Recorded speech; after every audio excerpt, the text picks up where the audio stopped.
Assalamualaikum warahmatullahi wabarakatuh. Apa kabar semua saudaraku sesama muslim?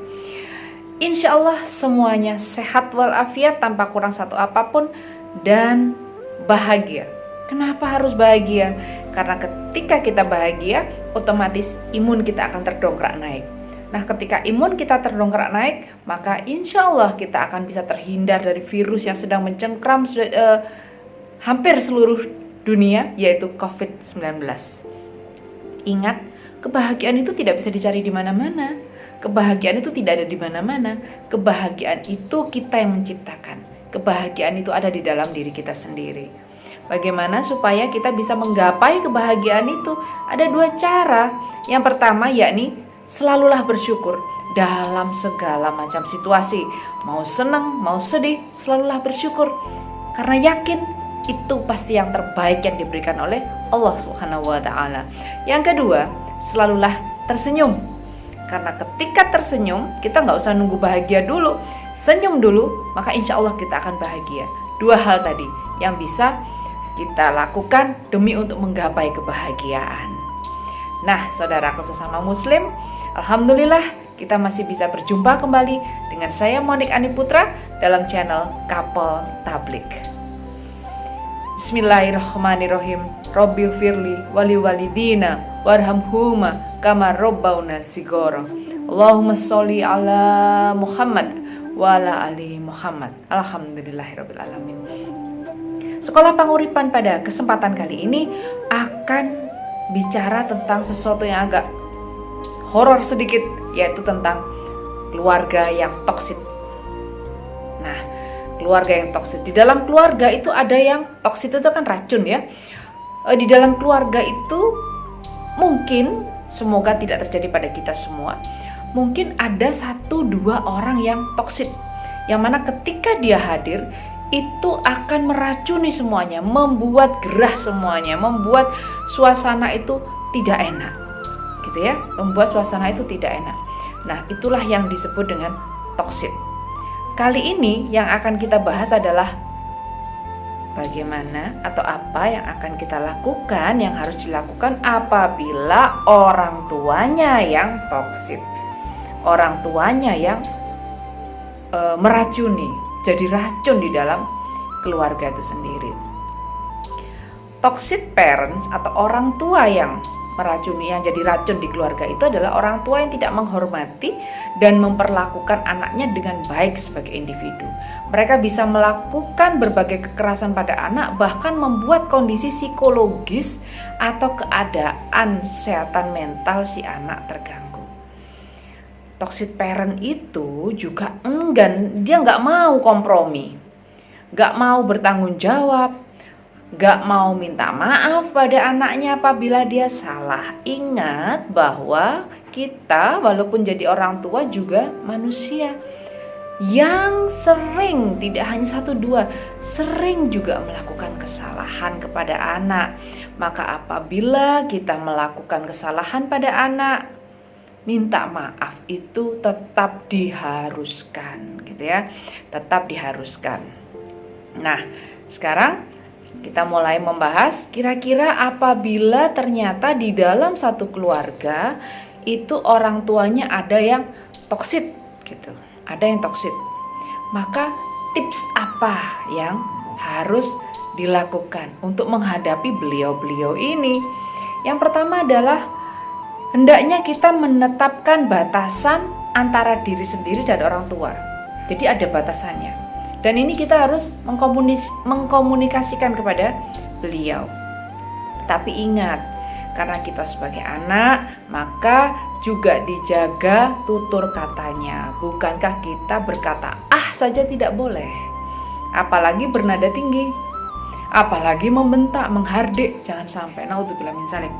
Jadi tetaplah mengatakan itu dengan bahasa yang sopan, dengan nada yang baik. Memang terasa cukup sulit gitu ya, cukup sulit ketika kita harus asertif dengan cara yang baik, dengan cara yang tetap lemah lembut, itu agak sulit. Apalagi kalau menghadapi orang tua yang sering marah. Ketika beliau marah, kita maunya menjelaskan, tapi apa yang terjadi? Kamu nantang ya? Kamu ngelawan ya? Nah, itu tambah susah. gitu ya. Jadi kita yang paling tahu bagaimana treatmentnya. Yang penting adalah kita menegaskan bahwa standing posisinya di mana, ini batasannya di mana, ini batasan untuk orang tua dan ini batasan untuk anak. Tapi cara mengatakannya harus tetap dengan lemah lembut. Alihkan pembicaraan ke arah yang positif. Jadi kalau misalkan gitu ya, kalau misalkan si orang tua itu sedang berdebat, ngajak berdebat, jadi maunya itu ngajak berantem terus ya, ajak berantem terus, ngomongnya itu nggak enak terus, menghina, misalkan menghina pencapaian yang sudah kita lakukan, maka alihkan ke pembicaraan yang positif. Misalkan jangan pakai hati ya, jangan kemudian dimasukkan hati dan kemudian dendam, kecewa dan lain sebagainya.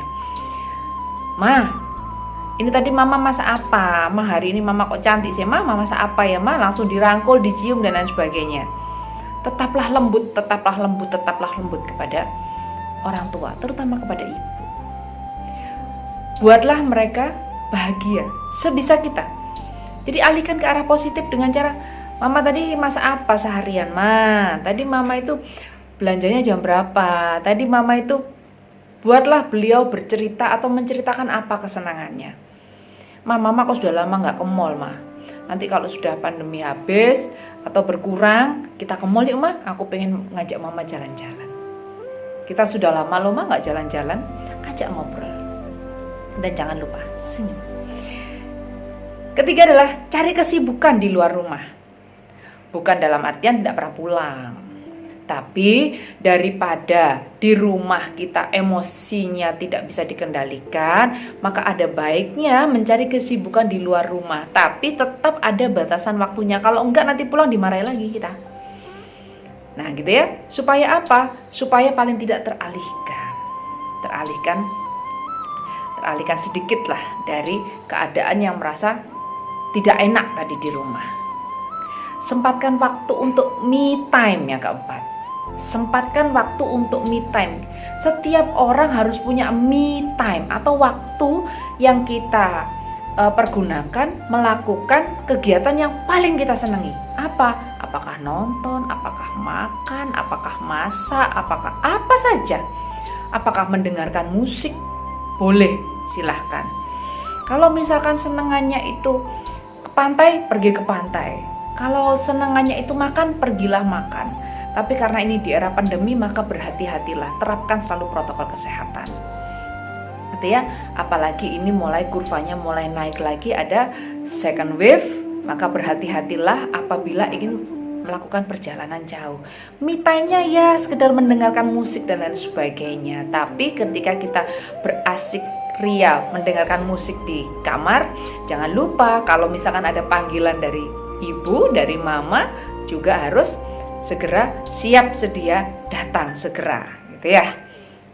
Nah, karena itu kalau kita punya me time itu bisa mengembalikan emosional kita, mengembalikan hati dan mood kita akan bisa menjadi lebih baik. Itu penyeimbangannya me time. Karena ketika kita punya me time kan yang kita lakukan hal-hal yang kita senang gitu ya, hal-hal yang kita senang. Nah, itu sangat amat membantu. Yang kelima, jangan pernah memaksa untuk mengubah perilaku orang tua kita. Jadi, kalau kita tidak bisa merubah satu keadaan, maka kita yang harus berubah. Fokusnya diganti, bukan fokus pada orang yang tidak kita senangi, tapi fokus pada kita. Kita harus bisa menciptakan comfort zone, zona nyaman di zona yang tidak nyaman. Jadi misalkan ini ada situasi yang tidak enak, kita harus ada di situ, nggak bisa keluar. Maka caranya adalah ciptakan sendiri kesenangan atau sesuatu hal yang bisa membuat kita senang. Walaupun ini sebenarnya nggak enak, tapi ya kita harus bisa menciptakan sendiri. Ya, jadi seperti tadi, ciptakan me time. Walaupun mama kita semuanya marah-marah dan sebagainya, ya udahlah, kita di rumah, tetap di rumah. Dia nggak suka kalau kita pergi-pergi, ya udah di rumah kita bisa nonton film lewat laptop, kita bisa dengerin musik dan lain sebagainya. Kita punya me time, kita bisa menciptakan zona nyaman walaupun di zona yang tidak nyaman.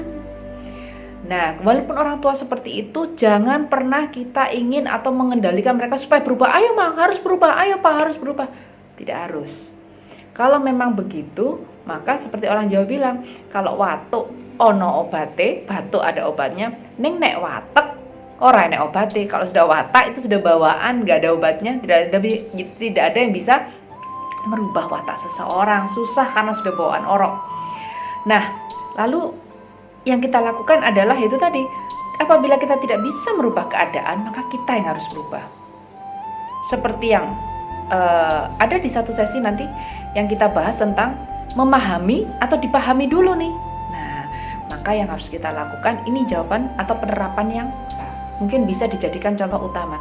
Kita harus memahami orang lain dulu, mempelajari orang lain dulu, mengerti orang lain dulu. Jangan minta dimengerti. Kenapa mamaku begini? Kenapa mamaku nggak begini? Kenapa bapakku begitu? Kenapa tidak bisa memahami aku? Kenapa tidak bisa mengerti aku? Stop. Belajarlah memahami orang lain dulu. Bersibuk-sibuklah memahami orang lain. Maka kita akan lupa bahwa kita punya ego yang tinggi supaya ingin dipahami orang. Karena ketika kita menuntut orang untuk memahami kita, kecewa pasti kita. Karena tidak semua orang itu bisa memahami kita dan bertindak seperti apa yang kita inginkan. Nah, itu tadi 5 tips yang bisa dilakukan apabila orang tua kita termasuk orang tua yang toksik. Nah, sekarang saya nggak tahu nih gimana ya ciri-ciri orang tua yang toksik. Yang pertama adalah orang tua yang toksik ini selalu mengutamakan dirinya sendiri. Selalu mengutamakan dirinya sendiri. Yang penting aku itu di kampung tidak kehilangan muka. Peduli amat anakku mau begini. Ya. Jadi seakan-akan orang di luar sana lebih penting daripada anak yang di rumah. Kenapa lebih penting? Karena di situ ada pencitraan dirinya. Yang penting saya harus diklaim sebagai orang dermawan. Saya diklaim sebagai orang yang baik, merasa dirinya baik. Padahal anaknya tersiksa dengan keberadaannya dia, dengan cara didiknya dia. Pertama. Yang kedua, tidak dapat memperlakukan anak dengan baik. Anaknya dimarahi, terus diomeli, terus dibanding-bandingkan dan lain sebagainya. Tidak bisa memperlakukan anak dengan baik. Itu juga toxic parent. Beberapa waktu yang lalu juga ada orang tua yang durhaka ya. Mungkin itu bisa termasuk toxic parents juga. Sulit mengendalikan emosi. Seperti yang di atas tadi. Marah-marah terus, dikit marah. Marahnya nggak wajar. Kita melakukan kesalahan sedikit dimarahin lagi. Kesalahan sedikit dimarahin sampai bingung. Kita ini harus ngapain ya kok salah terus. Seakan-akan kok begini salah, begitu salah. Tidak hanya dimaki-maki tapi juga dipukul dan lain sebagainya. Ini adalah contoh nyata dari toxic parent. Suka mengontrol. Anaknya dipantau terus kemana-mana. Kamu kemana? Jam berapa? Dia tidak hanya itu, bahkan dia sangat tidak mempercayai anaknya. Walaupun tidak ada latar belakang apa-apa, dia tidak mempercayai anaknya. Misalkan dia memasang spy bagi anaknya. Wah, ini supaya bisa mengontrol anak saya kemana. Sekarang kan banyak ya aplikasi-aplikasi yang untuk spy atau mengontrol keberadaan kita. Apabila anak diperlakukan seperti itu, maka wahai orang tua yang budiman, percayalah si anak itu akan menjadi pembohong. Bahkan semakin kita strict mengontrolnya teramat sangat, maka kadar pembohongnya juga akan semakin lihai. Maukah kita jadi orang tua yang seperti itu, yang selalu dibohongi oleh anak? Kelihatannya si anak baik-baik saja, selalu yes ma'am di depan kita, tapi ternyata hati-hati. Kemudian yang terakhir adalah selalu menyalahkan anak. Dia tidak pernah mau mendengarkan bagaimana sebenarnya situasinya, apa yang sebenarnya terjadi. Pokoknya begitu ada kesalahan, anaknya yang dibebankan. Semua anaknya yang dibebankan gitu ya. Tapi yang diberikan tidak pernah reward, punishment terus, hukuman terus, tapi tidak pernah memberikan reward, tidak pernah memberikan pujian. Walaupun pujian, gitu, pinter kamu kalau gitu, sudah bisa nyapu sekarang ya, alhamdulillah pinter, nggak pernah. Tapi begitu dia salah, ini kok kotor, kamu nggak bisa nyapu ya, dan sebagainya. Hanya menyalahkan terus bisanya. Tidak pernah introspeksi diri. Jangan hanya menyalahkan anak, Jangan-jangan kesalahan anak itu karena kita. Seperti tadi, ketika anak berbohong, nanti dulu. Belum tentu si anak itu memang pembohong. Jangan-jangan kitalah yang mencetak anak itu menjadi pembohong. Hati-hati. Sering mempermalukan anak. Nah, menceritakan aib anak di mana-mana. Kalau masih kecil, kalau ketemu rekan kita, wah ini si Fulan ini sebenarnya masih ngompol. Si Fulan ini aduh, gara-gara dia berasnya sering habis dan lain sebagainya. Ini nakal ini, kalau di sekolah ini rapotnya jelek ini. Kalau sudah besar, kalau sudah berumah tangga, menceritakan aib rumah tangga anaknya sendiri kepada teman-temannya, na'udzubillah min dzalik. Sebagai seorang orang tua gitu ya, sebagai orang tua harusnya justru bisa melindungi anaknya, menciptakan rasa nyaman, menciptakan rasa aman pada anaknya, bukan malah mengumbar aib anaknya kemana-mana. Na'udzubillah summa na'udzubillah min dzalik. Apakah ada orang tua semacam itu? Ada. Marilah kita introspeksi diri, gitu ya, marilah kita introspeksi diri. Merasa bersaing dengan anak, waduh ini yang susah. Anak itu bukan pesaing kita.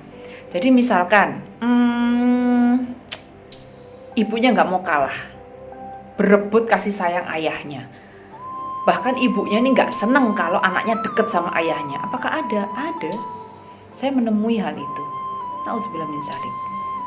Sehingga ketika si anak ini dekat dengan ayahnya, dia nggak suka. Gimana caranya anak itu tidak dekat dengan ayahnya, tidak terlalu dekat. Karena begitu dekatnya sampai ayahnya itu mau menceritakan segala hal kepada anaknya, tapi ayahnya tidak mau terbuka dengan ibunya. Kenapa? Harusnya kalau kita ada pada titik seperti ini, introspeksi diri. Kenapa suami saya tidak mau bercerita kepada saya, tidak mau terbuka kepada saya? Kenapa anak saya juga tidak mau terbuka dengan saya, lebih nyaman bercerita dengan suami saya, bahkan lebih nyaman bercerita dengan temannya daripada dengan saya? Apa yang terjadi pada diriku? Introspeksi diri, gitu ya. Nah, itu tadi adalah ciri-ciri dari toxic parents dan bagaimana cara untuk menghadapi toxic parents tersebut. Nah, wahai saudaraku sesama muslim, semoga apa yang kita bicarakan pada pagi hari ini bisa sangat membantu kita ketika kita ada dalam posisi seperti itu. Atau paling tidak kenalan kita ada dalam posisi seperti itu, mungkin kita bisa sumbang saran, sumbang advice gitu ya. Walaupun advice kita tidak wajib dipergunakan oleh orang tersebut, pokoknya kita sudah sumbang advice. Itu pun sedekah. Baiklah saudaraku sesama muslim, demikian sekolah panguripan kita untuk kesempatan ini. Semoga bisa selalu mempertebal iman dan ketakwaan kita. Semoga bisa menjadi jalan kita untuk menjadi lebih baik, karena senantiasalah introspeksi diri, senantiasalah memahami orang lain. Jangan selalu minta untuk dimengerti dan minta untuk dipahami, karena sungguh orang-orang seperti itu adalah orang-orang egois dan tidak pernah mau belajar apapun dalam ilmu kehidupan. Wabillahi taufik wal hidayah. Wassalamualaikum warahmatullahi wabarakatuh.